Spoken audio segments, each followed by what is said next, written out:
We're not defined by our past. We're defined by the meaning that we have given to our past. That is something that I read in the book called The Courage to be Disliked.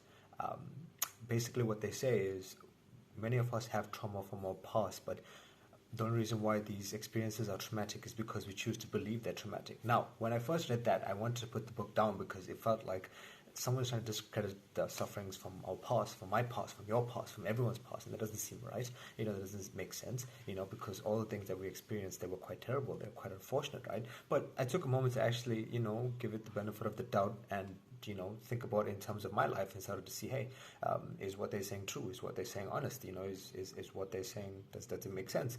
And to be honest, it does. It does to some degree. It actually makes a bunch of sense because if you get caught up in looking at your life, your past, from a subjective perspective, from your own perspective, how things affected you, how they affected your life, how they affected your ability to carry out yourself, and the things that you do in your everyday life, how they affected your happiness, your mood, your emotions, those sorts of things.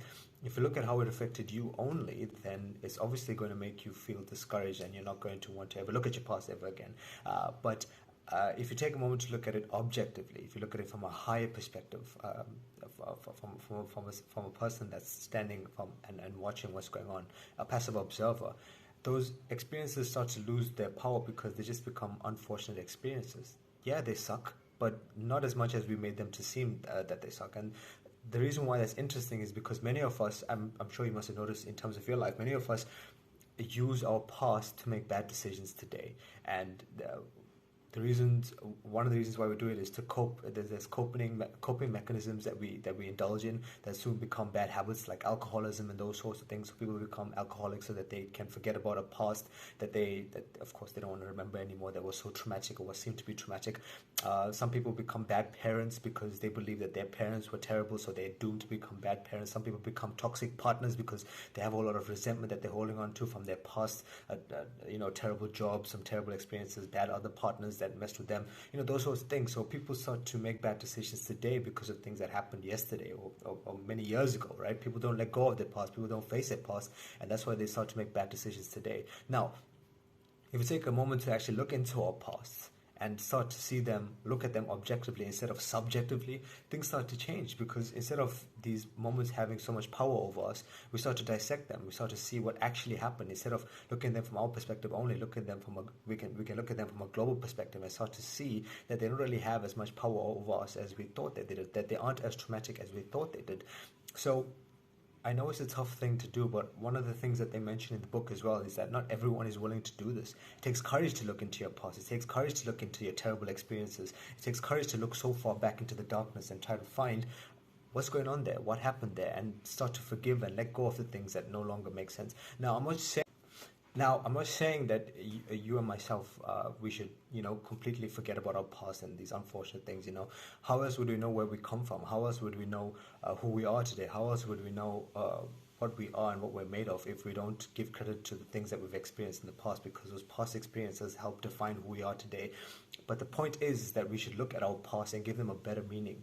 We should repurpose them in some way. Instead of using them as the very reason why we do bad things and make bad decisions, we should repurpose them and start to look at them from a better perspective so that we can use them to make better decisions, constructive decisions that's going to help us be better today, tomorrow, and every day after, and help us be better people. Instead of being an abusive parent or a terrible parent, we can learn from bad parents and we can be a better parent from their mistakes. Instead of being a toxic partner, we can take care of that resentment that we're holding on to and live a better life today. Instead of thinking that we're doomed for the rest of our life, we can do something about ourselves because we looked to where we actually came from, looked at it from an objective perspective, not only from a subjective perspective, and we made sense of it in terms of our life, and we started to make better decisions today because we no longer want to live that life. We no longer want to let our past, something that we can't control, affect us today and on our future. The things that we can control, well, have some better control over than the past. So I'm not trying to discourage, your experiences with your past. Of course, I've only applied this to my life after reading this book. I've only applied it to my life, and I thought about it from my own perspective. Of course, I've done it in the past, but I only started thinking about it again when I started to read this book, and I'm sharing it because it makes sense. So if you believe that you have, many experiences from your past that you no longer want to look into, build up the courage to actually look into them. I know it's tough, I know it's overwhelming, I know sometimes it's scary, but just look into them and not only get caught up in looking at them from your perspective. Look at them as a passive observer. Look at it from an objective perspective, so that you can start to see that they don't have as much power over you as you think they do. And then from there, start to repurpose them, start to own them, start to make them your own. Don't be ashamed of them anymore. Like, make them your own, make them, let them be the very story that helped you become the person that you are today. So look into your past, pull up the courage, look into your past and repurpose them and give them a better meaning, so that you can make better decisions today, so that you can live a better life today, so that you can own yourself. That's the goal of it all, right? So that at the end of it all, we can own ourselves and not be owned by the things that we've done years ago, decades ago. Who could say how long it was ago, months ago too, who knows? But yeah, not defined by the things we've done in the past, but learning from them so that we can be a better person today. So look into your past. I'm not saying, discredit your unfortunate experiences. No, own them. Give them a better meaning so that you can be a better person today. So think about it, apply it to your life, and of course, if you have any questions around them, please do let me know.